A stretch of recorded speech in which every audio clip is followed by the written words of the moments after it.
This is amazing. Massive stone mountains with colors in ribbons of ochre, sienna, and umber, and some colors we don't even have names for. Highway 89 down here under the rim has got to be the crazy quilt of southern Utah scenery. And there's a stunning variety of plant life clinging to cliffs as the highway winds up canyons and through lush valleys, crossing stream beds that are nearly bone dry in late summer, but change into roaring floods when spring melts the snowpack. Highway 89 brings this spectacular scenery to us so easily. But this highway wasn't always here. Automobiles were a novelty until Henry Ford's assembly line-built Model T became affordable in 1908. Over the next 20 years, 15 million of those cars were purchased by ordinary folks all over the country. Back then, most roads were made of gravel and clay, strong enough to handle the weight of those new automobiles as they chugged and puffed and sputtered along at 15 or 20 miles per hour. But rain and water were not friendly to those early roads. Deep ruts would form and cars got stuck on a regular basis and had to be hauled out of the mud by a team of horses. There was a sense of romance and adventure traveling by car back then. And this story is all about romance and adventure. It's the story of Jack and Fern Morrison. Jack was born in St. Louis, Missouri in 1891. St. Louis was the fourth largest city in America back then, even hosting the World's Fair and the Summer Olympics. But Jack's mother fell ill suddenly and died when Jack was only 8 years old. Times were hard for this strong Scottish-Danish family, and just a few years later, young Jack caught a train to go work in the coal mines out west in Wyoming. Coal mining in those days was dangerous and deadly. Digging tunnels with shovels and pickaxes, laying rails for the stubby mining cars to roll the coal out of the mines to the nearby trains. America was being built with steel and fueled by coal, and Jack was one of the tens of thousands whose sweat made that possible. But his life took another turn in 1917, when, like so many other young men, he was drafted into the Army to fight in World War I. And like most soldiers, Jack didn't talk much about the war after he came back. But in the Army, he had learned a lot about building roads and rail lines. Now let me introduce you to Fern. Fern Hansen was born in 1907, also to Danish immigrants, in Bear River City, Utah. Her parents' home was a 2-room log cabin heated with a small cast-iron wood stove. Fern was the oldest of 9 children in that tiny cabin, and she helped her mother care for her 8 brothers and sisters while her father often worked away from home. They cooked on that small wood stove and lit the cabin with oil lamps at night. Electricity had not yet reached their small town. She milked the cow, built the fire, and did chores around their small farm. When Fern was a teenager, the family moved to Soldier Summit, then to Springville. While living there, Fern got a job as a model for the J.C. Penney Company. Yes, she was that pretty. One day, one of Fern's friends talked her into going on a blind date with Jack Morrison. It was a scandalous adventure for that 19-year-old girl. After that date, her friend asked what she thought of Jack. She smiled and let out a loud laugh. "I was plumb disgusted with him," she said. Yet it seemed everywhere she went after that date, Jack was there. And who could blame him? After just a 3-month courtship, Jack and Fern were married in October of 1926. We're not sure exactly what brought the two of them down Highway 89 in Jack's Model T. Maybe it was the scenery, maybe it was the adventure. But in the 1920s, roads were being built to connect the newly created national parks. One road under construction would create a loop between Zion, Bryce Canyon, and the north rim of the Grand Canyon. Jack, with his experience in the war, knew that roads create supply lines, and that supply lines bring business. Tying a cedar tree to his Model T's back bumper and dragging it behind to keep the car from careening down the steep trails, he explored the area between Highway 89 and the under-construction Zion Tunnel. That tunnel would be a mile-long hole in the mountain connecting the Zion Road to Highway 89. Jack came home to Fern and said, "I think I know where the road from Zion is going to come down." Jack's homestead rights as a veteran would enable him to obtain that property. It was a huge risk, but they decided to do it. Well, Jack and Fern filed for the homestead and built a small cabin just east of Highway 89 right next to the Virgin River. They started their little family and began improving the property to earn ownership of the homestead. The property was rugged. The land the highway sat on was the best part, but it washed out whenever the river flooded. There were gullies and quicksand, so Jack used the silt runoff to help build up and stabilize the area.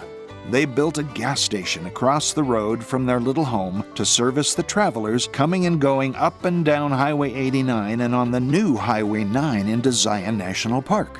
Fern, with the baking skills she learned as a child, baked fruit-filled pies and treated the truck drivers to a slice when they stopped in. Soon she was selling pies to a regular crowd of truck drivers. Then in 1940, Jack and Fern decided to build the little Thunderbird Cafe and restaurant, complete with a horseshoe counter. Starting yet another new business was another big risk for them financially, and Jack had to take work on the railroad to make ends meet. That took him away from their growing family, but it was just another of the sacrifices they made together. Then in 1942, tragedy struck.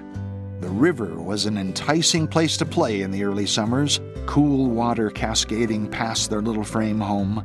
The two oldest children were splashing around in it when Joyce, age 13, got stuck in the undertow near a large boulder, and her older brother Jackie dove in to save her.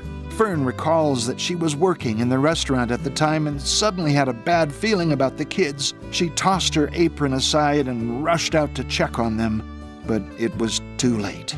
In spite of Jackie's heroic efforts, the two of them drowned. Jack Sr. was still working away from home to earn enough money for them to continue growing their businesses, so Fern soldiered on, running the gas station and the restaurant and tending to the two younger children. In the early 1940s, when America was involved in World War II, everyone had to sacrifice. Jack sold off parts of their land and took work as an electrical engineer on the Hoover Dam project. He also worked as an engineer on the Union Pacific Railroad. They added on to the restaurant and the gas station as profits allowed. The growing traffic on the highway brought more customers, and they were able to add more restaurant space and more tables. The gas station had diesel fuel for the truckers, 2 pumps for the cars, restrooms, and a curio shop. Some say that Jack was responsible for the creation of the famous Pie Girl, and that it was modeled after his sweetheart Fern. Most of the customers have their pictures taken beside this life-size beauty, but for certain he created the roadside sign that advertises those pies. And homemade was shortened to read homemade because during the war, wood was scarce and there was only room to spell out homemade pies. So, being out in the country, the folksier-sounding shortened version was a winner. These days, the family embraces the controversy of that shortened sign as a fun part of their heritage. In the late 50s, tragedy struck again when Jack was diagnosed with cancer. No doubt brought on from his days working in the coal mines, and he passed away in 1961. Fern was only 44 years old. The plans they had made together were barely started. With the loss of her husband, Fern could have easily given up and sold everything. But she was a strong-willed and hard-working woman with a keen business sense, and she continued to build. When her water rights were threatened, and not wanting to raise cattle or grow crops, she built a 9-hole golf course behind the gas station and restaurant. Shortly afterward, realizing the potential to attract visitors who would want to stay overnight, she built the first motel rooms. Fern was determined to create a better life for her children.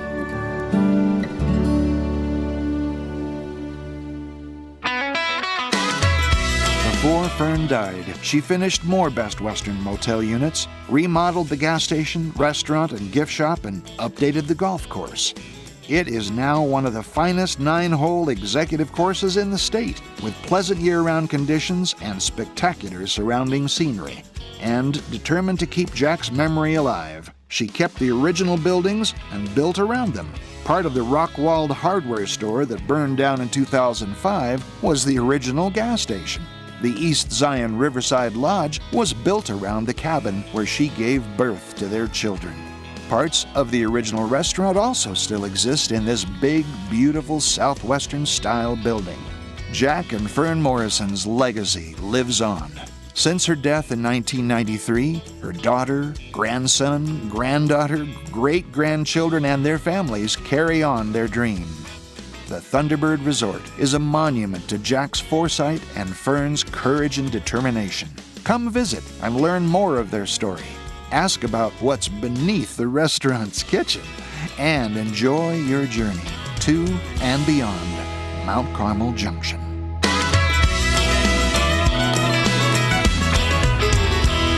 Jack never met a challenge that could scare him. Fern only met one man who was her match. Jack could guarantee a life full of adventure. Fern was pretty smart and strong, a major catch. So together they became a force of nature, moving rivers, building roads and rooms and shops. And the legacy they left is at 89 and 9, where the Thunderbird sweet singing never stops. Where you gonna find homemade pie? Is that satisfied? At the picturesque place that lies right at the turn. Play 9 holes, stay the night with the folks who treat you right, folks who care for you just like Jack and Fern. Jack found 1,000 ways to make things better. Fern found 1,000 ways to make folks smile. They'd try anything to make the dream grow stronger. They'd work overtime, walk every extra mile. And the truckers came to savor Fern's home cooking. And the tourists came to buy Jack's gifts and gas. From every corner of the globe to the Thunderbird they go. And the pie girl smiles as all the cameras flash. Where you gonna find homemade pie? Is that satisfied? At the picturesque place that lies right at the turn. Play 9 holes, stay the night with the folks who treat you right, folks who care for you just like Jack and Fern. And what they saw in ochre sands, seeing a stone and umber-colored lands, was a dream they could pass on, a dream that nourished those who come when they were gone. Where you gonna find homemade pie? Is that satisfied? At the picturesque place that lies right at the turn. Play 9 holes, stay the night with the folks who treat you right, folks who care for you just like Jack and Fern did. Folks who care for you just like Jack and Fern.